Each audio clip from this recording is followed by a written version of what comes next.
Mars memiliki beberapa wajah. Tidak, sungguh.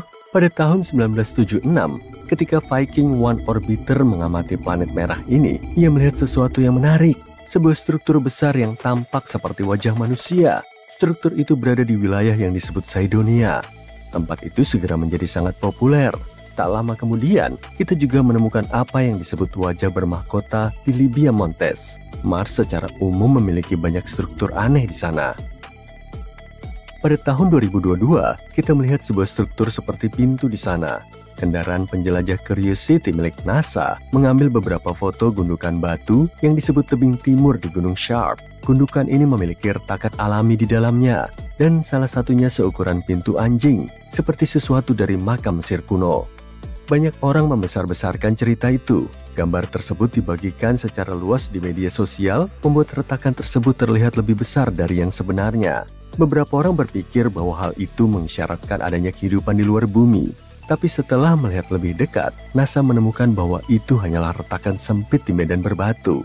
Retakan dan celah seperti ini merupakan hal yang normal di area berbatu, baik di bumi maupun di Mars. Retakan tersebut terbentuk secara alami dari waktu ke waktu, mungkin dari erosi angin atau gempa Mars. Mars adalah tambang emas berisi struktur-struktur misterius. Baru-baru ini kita menemukan beberapa bentuk spiral yang aneh di sana. Bentuk-bentuk itu berupa gulungan raksasa yang terbuat dari lava dan tampak seperti mata air atau lingkaran besar.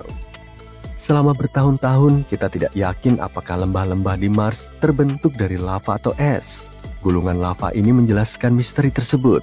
Kini, berkat foto-foto resolusi tinggi dari Mars Reconnaissance Orbiter milik NASA, para peneliti berhasil menemukan 269 spiral lava yang tidak bisa dijelaskan oleh aktivitas yang berhubungan dengan es.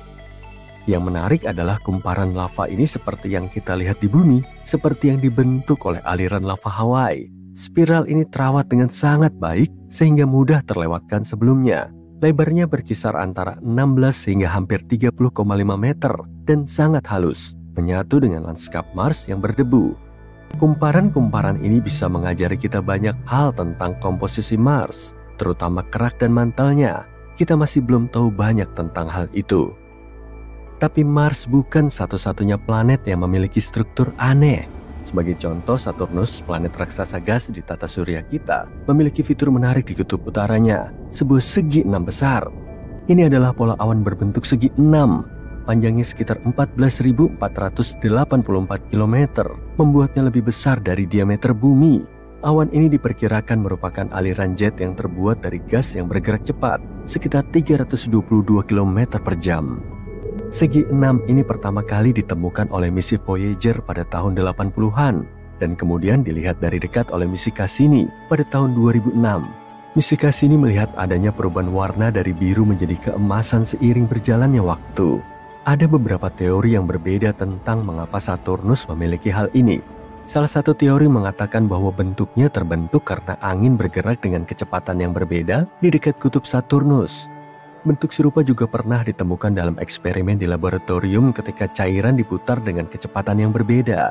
Teori lain menyatakan bahwa aliran udara yang berputar lambat bersama dengan pola cuaca Saturnus yang khas mungkin menjadi penyebabnya. Pada tahun 2020, kita menemukan bahwa ketika badai dikelilingi oleh angin yang berputar ke arah yang berlawanan, badai tersebut dapat menciptakan bentuk segi 6 yang stabil.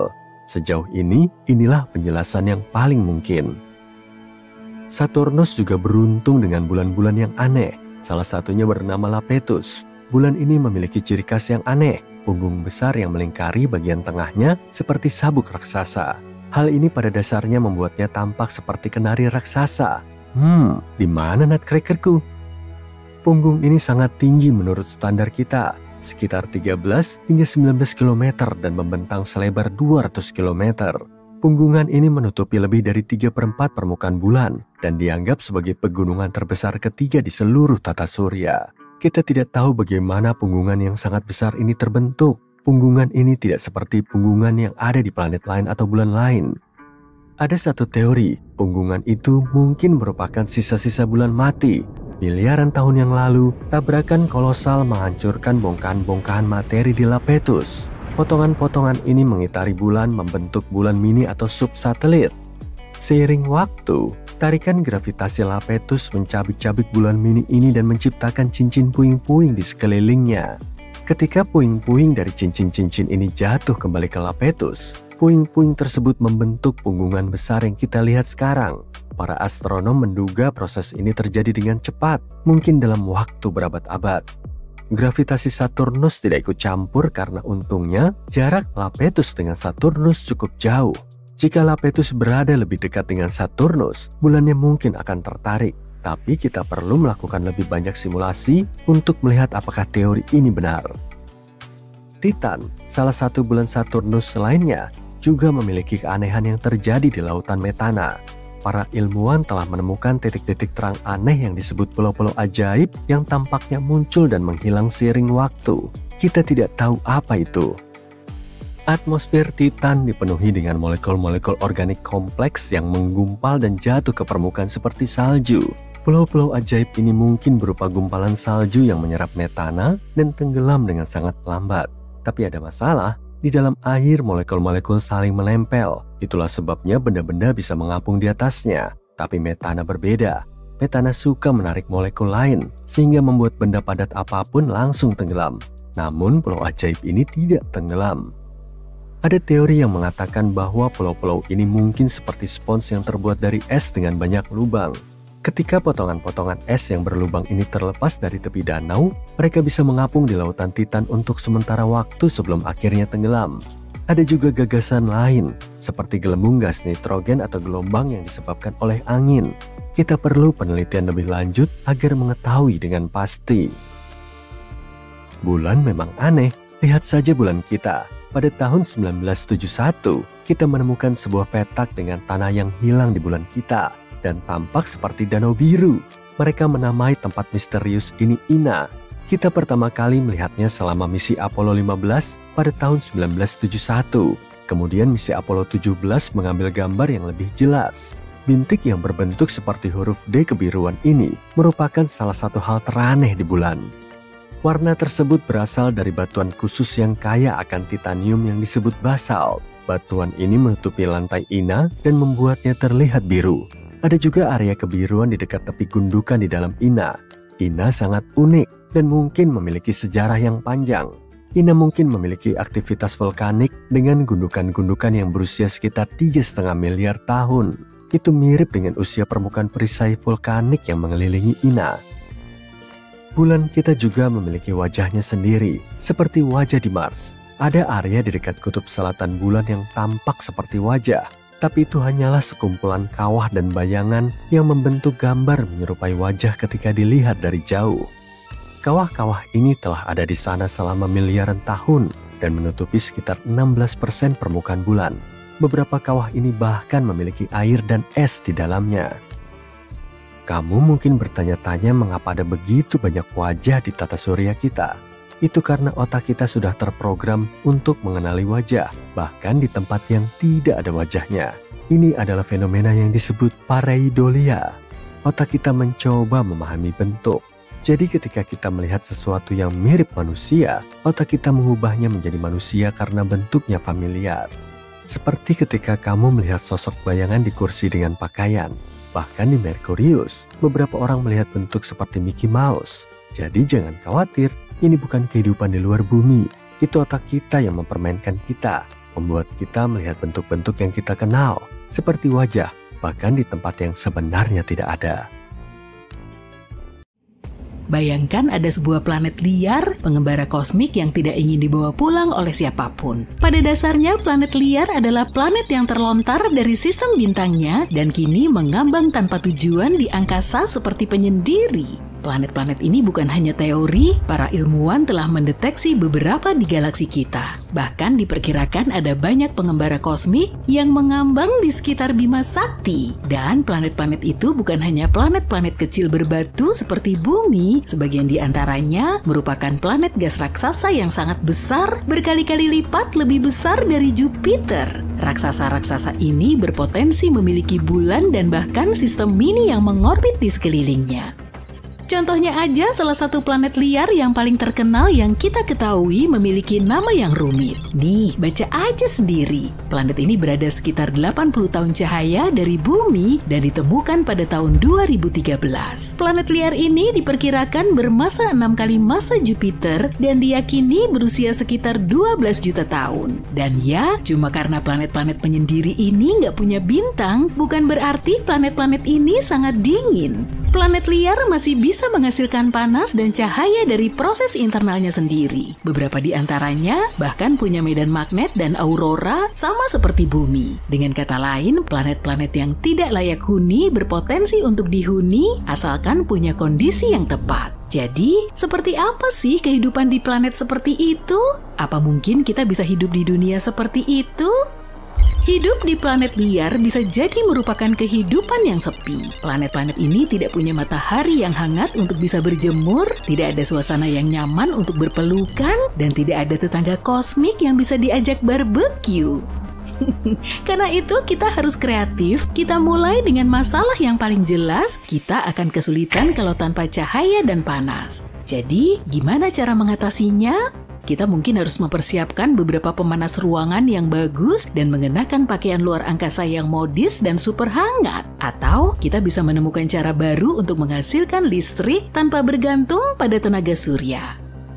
Sebagai contoh, gimana kalau kita menggunakan energi panas bumi? Itu baru keren! Tiap planet memiliki sumber panas internal. Tanpa sumber panas ini, planet-planet tersebut cuma berupa batu-batu dingin tak bernyawa yang mengambang di angkasa. Panas internal ini bisa dimanfaatkan dan digunakan untuk memberi daya segala sesuatu. Mulai dari rumah, pabrik, hingga pesawat ruang angkasa. Seolah memiliki bak mandi air panas yang cukup besar untuk memberi energi ke seluruh kota. Dan kota itu kemungkinan besar akan terletak di bawah tanah lebih dekat ke sumber panas. Sementara untuk cahaya, kita mungkin harus membuat beberapa senter yang sangat terang. Atau bahkan mungkin kita belajar merekayasa genetika beberapa organisme berpendar untuk menerangi rumah kita. Bayangkan kalau ada pangkalan luar angkasa yang ditumbuhi jamur dan tanaman neon. Oh iya, ngomong-ngomong soal tanaman, kehidupan tanaman akan sangat sulit diperoleh tanpa bintang. Jadi apa dong yang akan kita makan? Kita bisa menggunakan ventilasi geotermal yang tadi kita bahas, atau reaksi kimia untuk menopang kehidupan kita. Mungkin kita akan mengembangkan selera terhadap makanan yang kaya belerang, atau kita akan mulai memfermentasi minuman kita sendiri dari lumpur vulkanik yang menggelegak.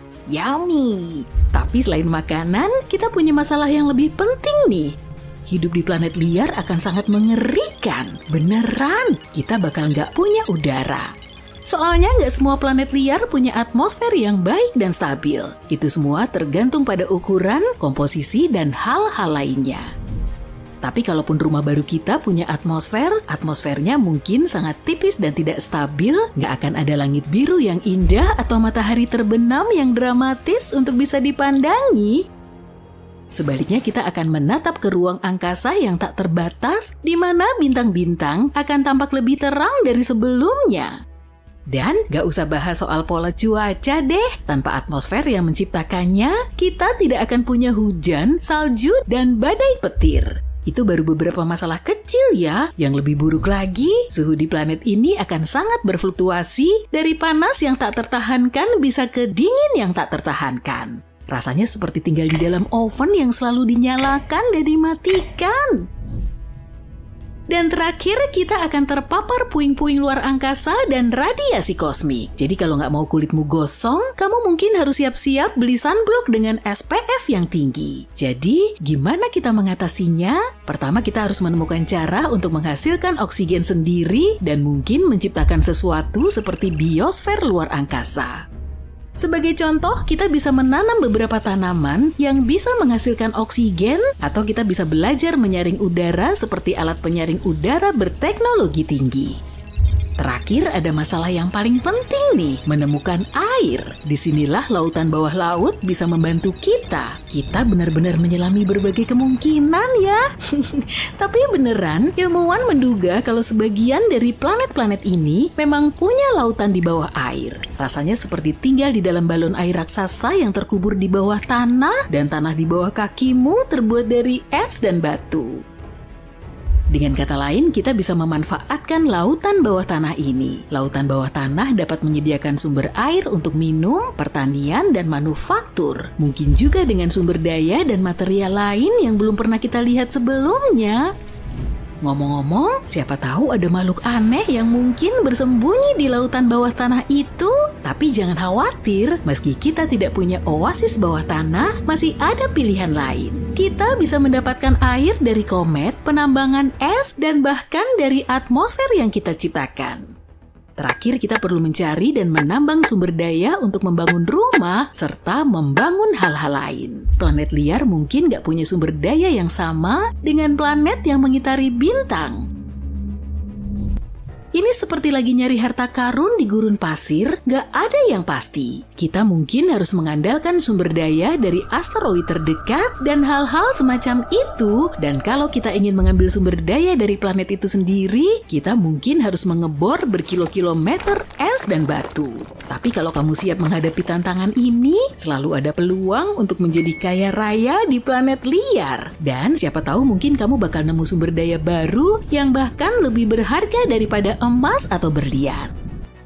Bagus, kayaknya kita udah memecahkan masalah yang paling penting. Mungkin ada kesulitan-kesulitan kecil lainnya. Misalnya kita juga harus menghadapi siang dan malam yang sangat panjang, tergantung seberapa cepat planet kita berotasi. Kita juga nggak akan punya siklus siang malam yang normal dan teratur. Rotasi planet kita bisa sangat tidak terduga. Mungkin kita akan mengalami malam yang sangat panjang selama berminggu-minggu, diikuti dengan siang yang panjang selama berminggu-minggu yang bisa mengacaukan jadwal tidur kita. Kita mungkin harus membuat kopi yang sangat kuat supaya bisa bertahan melewati malam-malam yang panjang dan gelap. Tapi secara hipotesis, kita bisa beradaptasi dengan semua hal ini dan mengatasi semua tantangan. Dan sekarang, selamat datang di planet liar, tempat matahari tidak pernah terbit, tapi petualangan tidak pernah berakhir. Berkat teknologi canggih kita berhasil menciptakan lingkungan yang nyaman dan layak huni di dunia yang dulunya tandus ini. Langit di atas kita sekarang berwarna biru indah, dipenuhi dengan awan putih yang lembut. Sesekali ada kawanan makhluk yang terbang. Jangan tanya aku makhluk apa ya? Saat kita keluar dari habitat bawah tanah, kita akan disambut oleh dunia yang penuh dengan kejutan. Tumbuhan dan hewan aneh telah beradaptasi dengan kondisi unik planet ini. Beberapa di antaranya memiliki fitur bioluminescent yang bersinar dalam gelap. Hati-hati ya kalau kamu mau berenang di lautan bawah tanah. Mungkin saja di sana ada makhluk-makhluk aneh yang ingin memangsa. Ya, itu kita bahas nanti aja deh. Mungkin. Seperti yang bisa kamu lihat, kita telah menciptakan kota-kota yang luas dan komunitas yang berkembang didukung oleh energi panas bumi. Kita juga menciptakan banyak sumber cahaya buatan yang membuat segala sesuatunya tetap terang di malam-malam yang gelap dan dingin. Tentu saja kita masih kesulitan dengan navigasi dan ketepatan waktu, tapi semuanya nggak membosankan seperti dulu kan? Secara keseluruhan, tinggal di planet liar pasti punya tantangan tersendiri, tapi ini juga bisa menjadi cara yang menarik untuk menjelajahi alam semesta. Siapa tahu mungkin suatu hari nanti kita bisa menemukan planet seperti itu dan mengubahnya menjadi kota metropolis intergalaksi yang ramai. Tapi sampai saat itu tiba, mari kita nikmati dan rawat bumi kita tercinta ini. Pernahkah kamu membayangkan bagaimana jadinya kalau semua planet di tata surya kita seukuran bumi? Yuk kita selami skenario yang menarik ini. Ayo kita bayangkan seperti apa rupa setiap planet andai ukurannya sebesar planet biru kesayangan kita ini. Akankah lanskap Mars yang tandus dan merah tiba-tiba menjadi oasis hijau yang rimbun? Akankah Jupiter, si planet gas raksasa, akan lenyap begitu saja? Dan bagaimanakah dampaknya terhadap tata surya kita secara keseluruhan? Apakah kita semua akan binasa? Kencangkan sabuk pengamanmu dan mari kita cari tahu.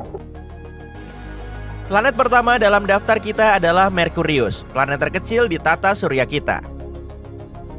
Tapi sekarang lupakan Merkurius yang mirip bulan. Sebagai gantinya, bayangkan dirimu berada di atas api super panas dan dinamis. Ada banyak kawah dan gunung berapi aktif di sekelilingmu. Dan tepat di depanmu ada matahari yang sangat besar, terang dan menyilaukan. Sungguh menakutkan. Sekarang kita uraikan perubahan-perubahan yang terjadi. Nah, seiring bertambahnya ukuran Merkurius, massa dan gravitasinya pun bertambah. Kalau begini, ada kemungkinan Merkurius akan memiliki lebih banyak atmosfer. Suhu di Merkurius sangat ekstrim, tidak hanya karena jaraknya sangat dekat dengan matahari, tapi juga karena atmosfernya sangat tipis. Jadi, pada siang hari, suhu di sana mencapai 430 derajat Celcius. Dan pada malam hari, suhunya menjadi sangat dingin, mencapai minus 180 derajat Celcius. Tapi saat gravitasinya lebih kuat, Merkurius bisa memiliki atmosfer yang lebih tebal. Jadi panasnya akan terdistribusi dengan lebih baik ke seluruh planet.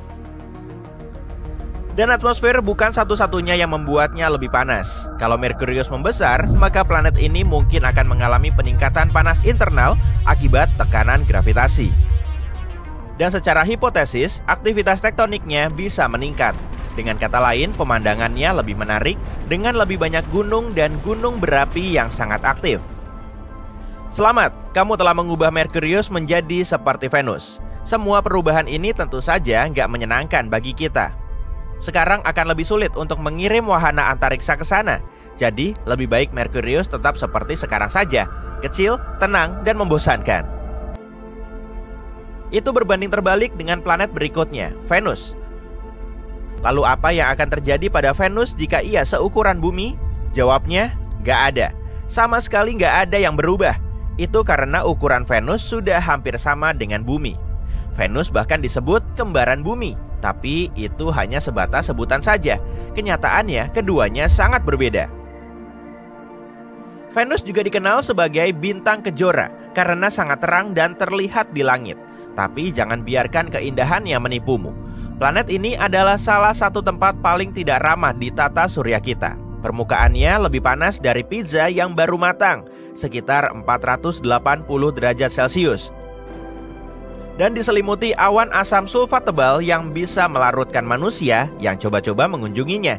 Jadi, maaf, kamu nggak bisa jalan-jalan ke sana dalam waktu dekat. Yuk beralih ke planet yang nggak seperti Venus, berpotensi menjadi rumah baru bagi kita, yaitu Mars. Bayangkan kamu berdiri di permukaan Mars, menyaksikan matahari terbenam berwarna biru dan menghirup udara yang menyegarkan. Ya, kamu nggak salah dengar, udara. Selain itu, kamu bisa dikelilingi tanaman, hewan, dan merasa seperti sedang di bumi. Tapi bagaimana bisa? Mars yang lebih besar akan memiliki medan magnet dan gravitasi lebih kuat. Hal ini membuat atmosfernya lebih tebal dan padat. Dan kemungkinan besar Mars akan memiliki lebih banyak gas, termasuk oksigen. Wah, asik! Selain itu, atmosfer yang lebih padat bisa mendistribusikan panas ke seluruh planet. Jadi, Mars bisa menjadi lebih hangat dan nyaman. Dan perubahan yang paling penting adalah air dalam wujud cair. Mars sebenarnya memiliki sejumlah air beku di kutub-kutubnya dan di reservoir bawah permukaannya. Tapi dengan tarikan gravitasi yang lebih kuat, Mars mungkin bisa menstabilkan air berwujud cair di permukaannya. Hore! Tapi nggak semuanya menyenangkan. Mars baru juga akan punya sifat vulkanis. Mars sudah aktif secara geologis, tapi sekarang panas dan tekanan internalnya akan meroket.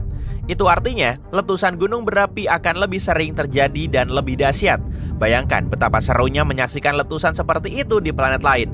Itu kalau kamu berhasil lolos dari dampaknya. Secara umum planet ini bisa menjadi lebih hijau dan subur, tapi nggak lebih aman. Tapi tetap saja menyenangkan untuk bisa melihatnya. Sekarang saatnya beralih ke planet-planet raksasa di tata surya kita. Dan kalau tadi kita memperbesar planet-planet sebelumnya, sekarang saatnya kita memperkecil sisanya. Andai Jupiter menjadi 11 kali lebih kecil, wah, itu bakal jadi bencana. Hal pertama yang akan kita sadari adalah perubahan gravitasi. Dan kita menyadarinya karena tidak ada pilihan lain selain pindah ke tempat lain. Jupiter mengalami 30-100 tabrakan dengan asteroid besar setiap tahunnya. Semua itu terjadi karena gravitasi Jupiter sangat kuat yang menarik benda-benda angkasa itu dan melindungi kita. Tapi sekarang si kakak yang melindungi kita berubah menjadi bayi kecil. Katakan hai pada sekumpulan asteroid. Oh, dan ucapkan selamat tinggal kepada Jupiter.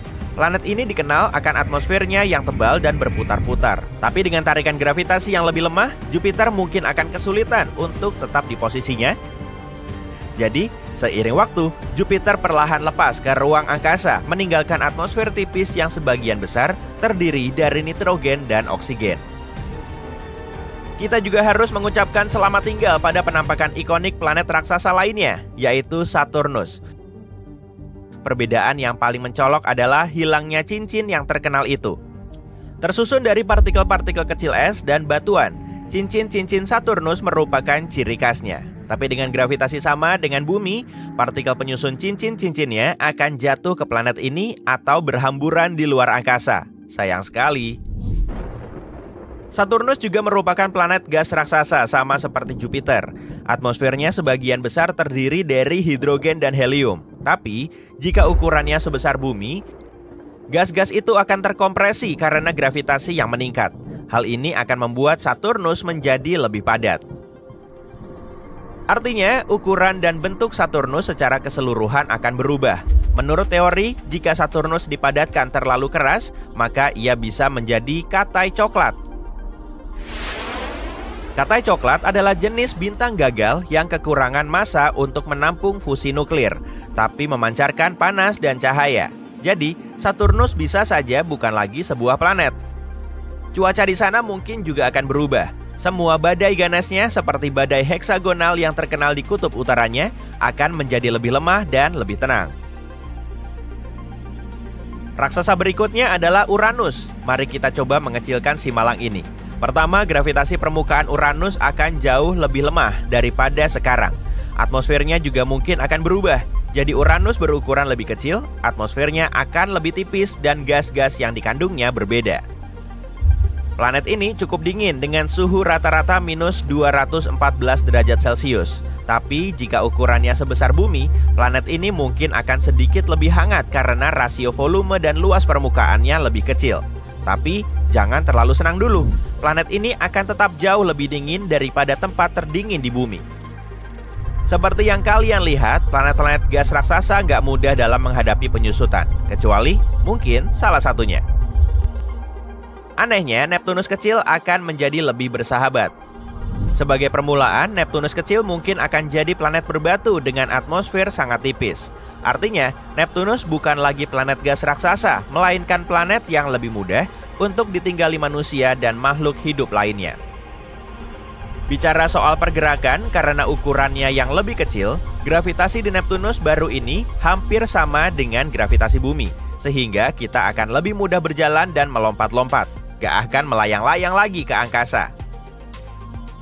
Atmosfer asli Neptunus sangat tebal, sampai-sampai kamu hampir gak bisa melihat tangan di depan wajahmu. Dan tekanan permukaannya sekitar 100 kali lipat atmosfer bumi. Tapi, Neptunus yang baru akan jauh berbeda, dengan atmosfer jauh lebih tipis dan tidak terlalu padat. Walaupun masih mengandung metana, air dan amonia, jumlahnya gak sebanyak sebelumnya. Terakhir soal suhunya.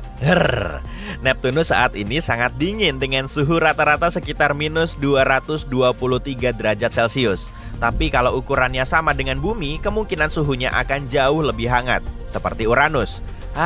Begitu baru nyaman. Sungguh planet yang luar biasa. Begitulah perubahan yang terjadi pada planet-planet. Tapi apa yang akan terjadi pada seluruh tata surya jika semua planet menjadi berukuran sangat kecil? Sulit untuk diprediksi, tapi yang jelas gravitasi dan orbitnya akan banyak berubah.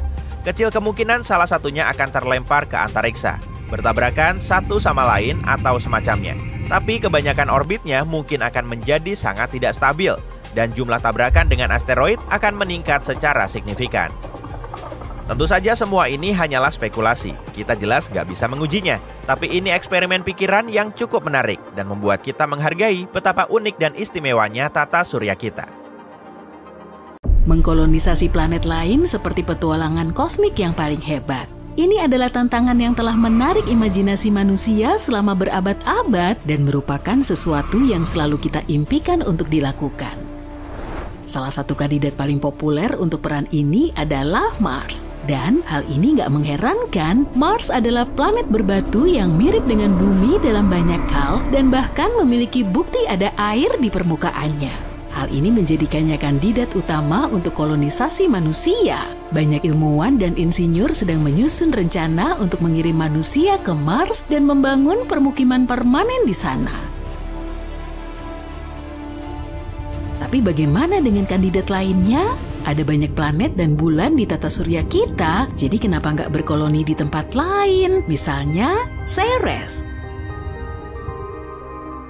Ceres adalah harta karun kosmik yang paling utama. Ceres adalah planet katai, bukan planet yang utuh seperti Pluto. Ceres terletak di sabuk asteroid antara Mars dan Jupiter. Planet katai ini merupakan planet yang paling dekat dengan matahari dan ukurannya sangat kecil.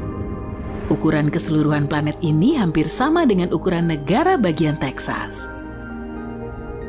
Jadi kenapa memilihnya? Karena Ceres bisa jadi merupakan sumber yang kaya akan sumber daya yang berharga. Permukaan Ceres ditutupi kawah dan fitur geologi lainnya, dan para ilmuwan meyakini kalau di bawah permukaannya terdapat lapisan es yang tebal. Artinya, jauh di bawah tanah, Ceres mungkin memiliki lautan air cair. Kalau hal ini benar, Ceres bisa menjadi sumber daya yang berharga untuk misi antariksa di masa depan. Ceres berpotensi menjadi sumber air untuk eksplorasi manusia di tata surya. Jadi, bisakah kita mengkolonisasi Ceres? Dan jika bisa, bagaimana caranya?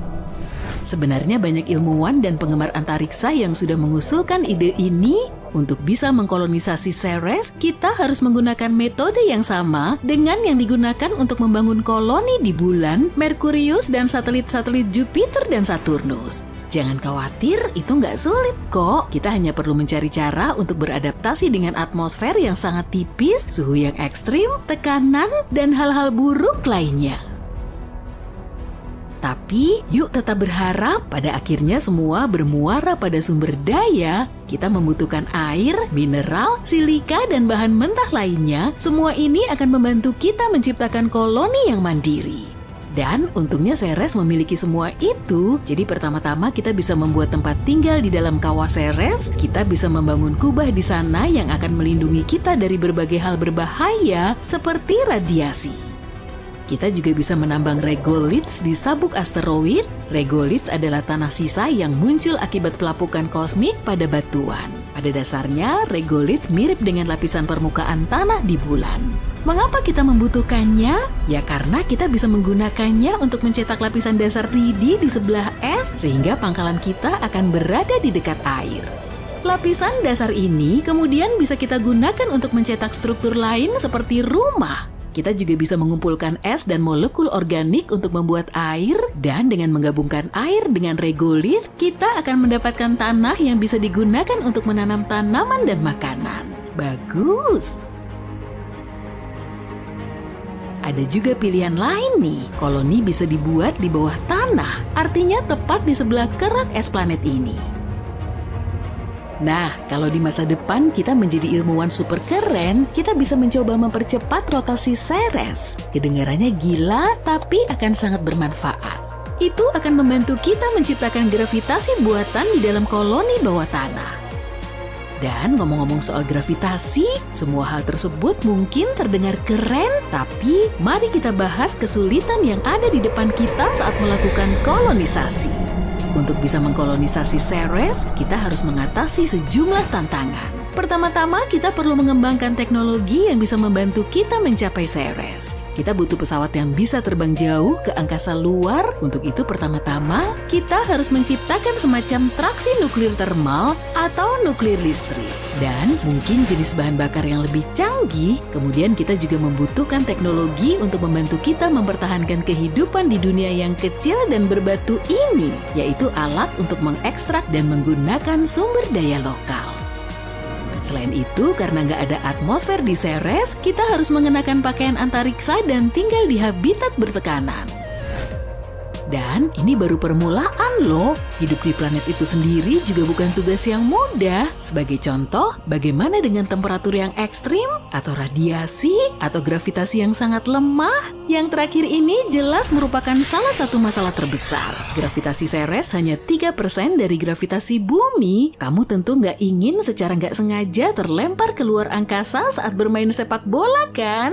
Tapi, fakta lompatan apapun bisa membuatmu berada dalam perjalanan yang tak berujung bukanlah satu-satunya masalah. Bahkan kalau kamu tetap berada di permukaan planet ini, kamu akan mengalami gejala dan masalah yang sama dengan para astronot yang berada di stasiun luar angkasa internasional. Misalnya, kehilangan massa otot, penurunan kepadatan tulang, penurunan penglihatan, dan masalah dengan sistem kardiovaskular.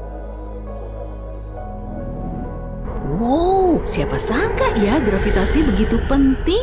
Jadi kalau ingin bertahan hidup di Ceres, kita butuh banyak dokter atau semacam gravitasi buatan.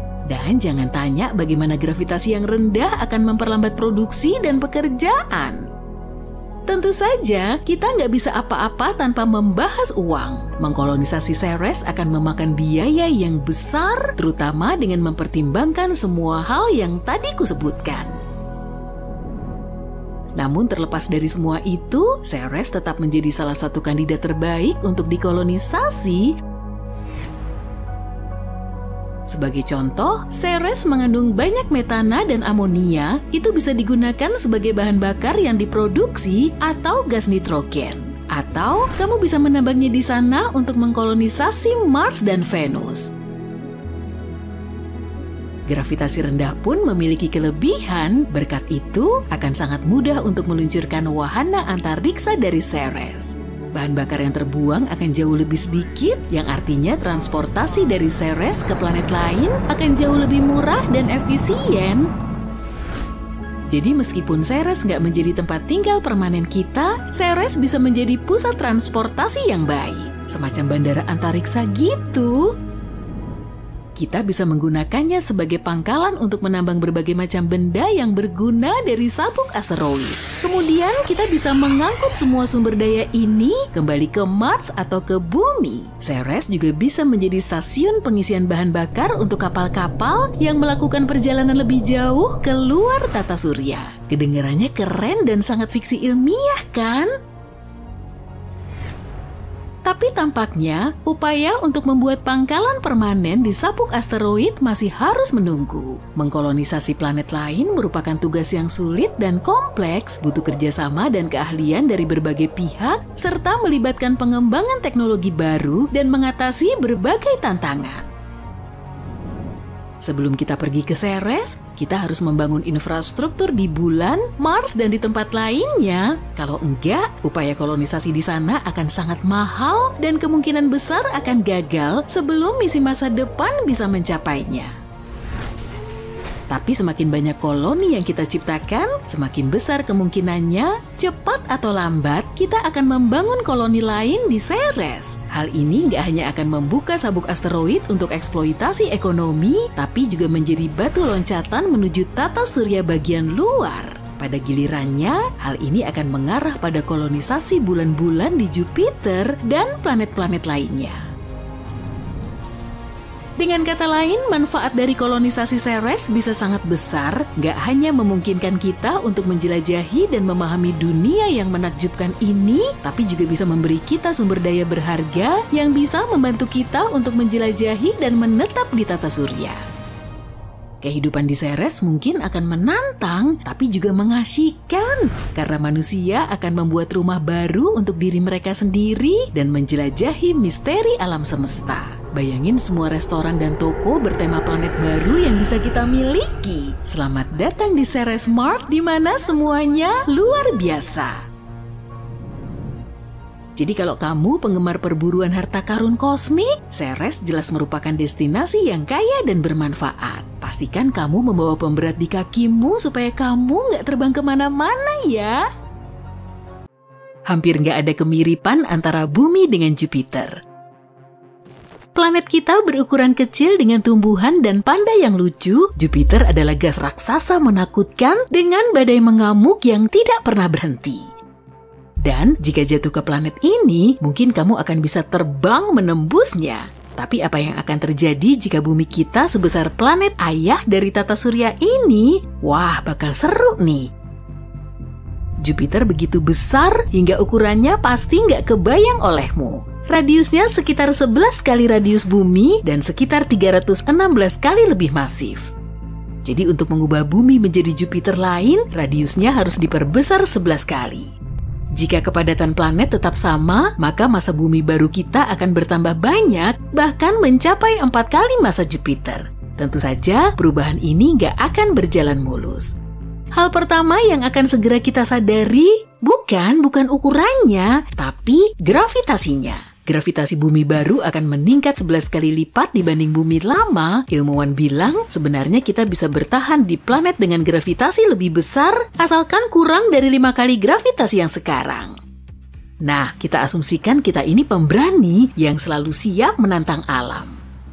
Akan seperti apa kehidupan kita? Nggak begitu menyenangkan sih. Setelah tiap langkah, kamu harus duduk di bangku dan beristirahat seolah-olah kamu habis lari maraton. Ya, berjalan akan sesulit itu. Dan semoga aja kamu sanggup berdiri lagi nanti. Untuk bisa bergerak di planet ini, otot-otot kita harus sangat kuat. Makanan cepat saji bukan masalah lagi, karena untuk melangkah ke kulkas saja, kamu harus menjadi seperti atlet angkat beban. Gaya gravitasi bukan cuma berpengaruh terhadap gerakan, tapi juga terhadap ukuran semuanya. Apa kamu tahu kalau banyak astronaut yang tinggi badannya bertambah karena kondisi gravitasi di luar angkasa? Jadi kalau kamu khawatir akan bertubuh pendek, ini solusi untukmu. Di sisi lain, gravitasi yang kuat akan bikin kita semua lebih pendek. Ini bukan cuma berlaku pada manusia, tapi pada semua yang ada di planet kita. Pepohonan akan menjadi sangat kecil. Untuk tumbuh, pohon harus mengangkut air dari akar ke cabang, hal yang gak realistis untuk gravitasi sebesar itu. Jadi semua pepohonan akan berubah menjadi semak-semak kecil. Gunung-gunung juga gak ada lagi. Gunung terbesar sekalipun akan menjadi sangat kecil. Tapi paling enggak, semua orang jadi bisa menaklukkan Everest. Ini juga berlaku untuk hewan loh. Hewan peliharaan kita harus cepat berevolusi menjadi anjing corgi yang kuat untuk bisa berjalan. Dan tentunya, ucapkan selamat tinggal kepada burung-burung. Jika menurutmu penderitaan itu belum cukup, ayo kita tambahkan satu hal lagi. Kita akan sangat sulit bernapas. Tekanan atmosfer akan meningkat drastis, ini karena bumi akan mulai menarik udara ke arahnya dengan kekuatan besar. Kamu akan benar-benar merasakan bobotnya di punggungmu. Ingat apa kataku tentang istirahat sehabis tiap langkah tadi?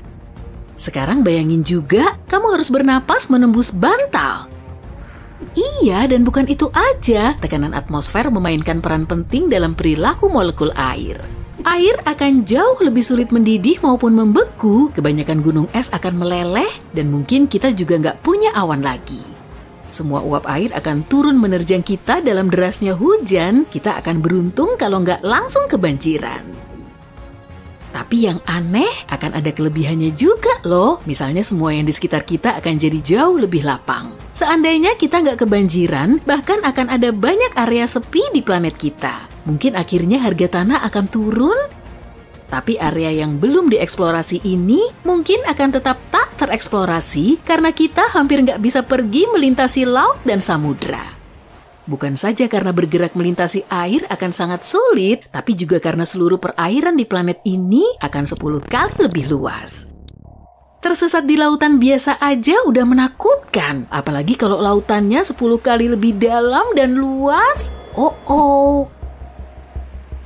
Jadi nggak akan ada pelayaran lagi dan lupakan terbang dengan pesawat atau mengunjungi ruang angkasa lagi. Tapi sepertinya itu belum semua. Jika bumi seukuran Jupiter, gunung berapi juga akan meletus di mana-mana.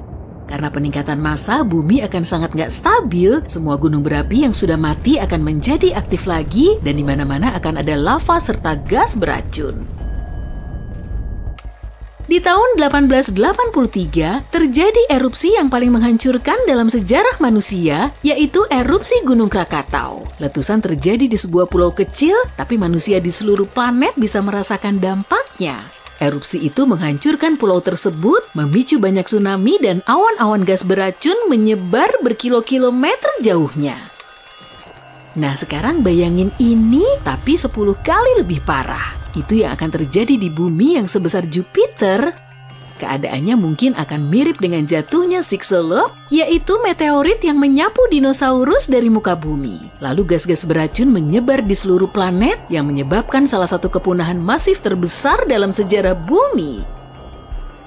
Oh, dan kita juga akan kehilangan medan magnet. Wah, makin serem aja ya.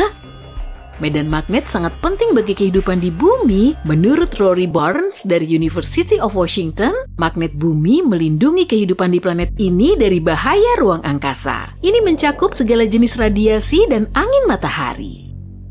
Di dalam planet kita terdapat inti besi cair yang bertanggung jawab memproduksi medan magnet. Jika tekanan di inti bumi meningkat karena gravitasi, medan magnet bumi akan hilang. Kita akan terpapar efek radiasi kosmik dan terlalu mengerikan sekalipun cuma dibayangkan. Oke, jadi kita sekarang tahu kalau kehidupan di bumi baru ini benar-benar akan mengerikan. Tapi gimana dengan angkasa luar? Mungkin kamu pernah mendengar bahwa berkat gravitasinya yang kuat, Jupiter melindungi kita dari asteroid. Nah, ini akan menjadi tugas kita. Jupiter mengalami sekitar 24.000 tabrakan per tahun, dan sekarang ini jadi nasib kita. Kamu masih ingat meteorit Chicxulub yang tadi kusebut? Tragedi yang sama terjadi terhadap planet kita tiap sekitar 100 juta tahun. Tapi jika ukuran bumi sebesar Jupiter, objek-objek ini akan menabrak kita tiap pekan. Kita juga harus mengucapkan selamat tinggal kepada bulan, satelit alami kita yang berada sangat dekat dengan kita. Jadi, jika bumi bertambah besar, ini benar-benar akan jadi bencana. Kita akan menyaksikan bulan terkoyak di langit. Tentu setelah itu, semua pecahannya akan menabrak kita. Salah satu teori mengatakan bahwa miliaran tahun lalu, bulan entah bagaimana terpisah dari bumi dan pecahan-pecahannya menyatu menjadi bola. Sekarang, kita seperti melihat alur mundur pembentukannya. Dan meskipun entah bagaimana bulan bisa bertahan dan tetap berada di orbit bumi, perubahan pasang surut air masih tetap akan drastis. Dampak perubahan ini akan sulit sekali diprediksi, tapi kemungkinan sebagiannya berupa banyak terjadi tsunami. Di sisi lain, kemungkinan kita akan memiliki beberapa bulan baru. Jupiter punya 79 bulan, ini akan menjadi pemandangan spektakuler. Itu kalau awan-awan gas dari semua letusan gunung berapi nggak menghalangi. Kemunculan planet raksasa kedua juga akan membawa konsekuensi signifikan bagi seluruh tata surya. Jangan khawatir, planet-planet lain gak akan menabrak kita. Banyak orang meremehkan betapa jauh jarak antara satu planet dengan planet lainnya. Tapi, bumi yang baru akan sedikit menggeser orbit planet-planet lain dan memengaruhi kecepatan rotasinya. Dan, rotasi bumi mengelilingi matahari akan jauh lebih lambat karena masanya yang sangat besar. Misalnya, 1 tahun Jupiter sama dengan 12 tahun bumi. Ini semua tentunya akan memengaruhi musim dan iklim pada umumnya. Jadi, apa akan ada kehidupan di bumi? Mengajukan pertanyaan ini saja kamu sudah bisa dibilang berani. Tapi jika suatu hari kita berhasil menemukan bumi super layak huni dan ukurannya mendekati Jupiter, akan menarik sekali untuk melihatnya.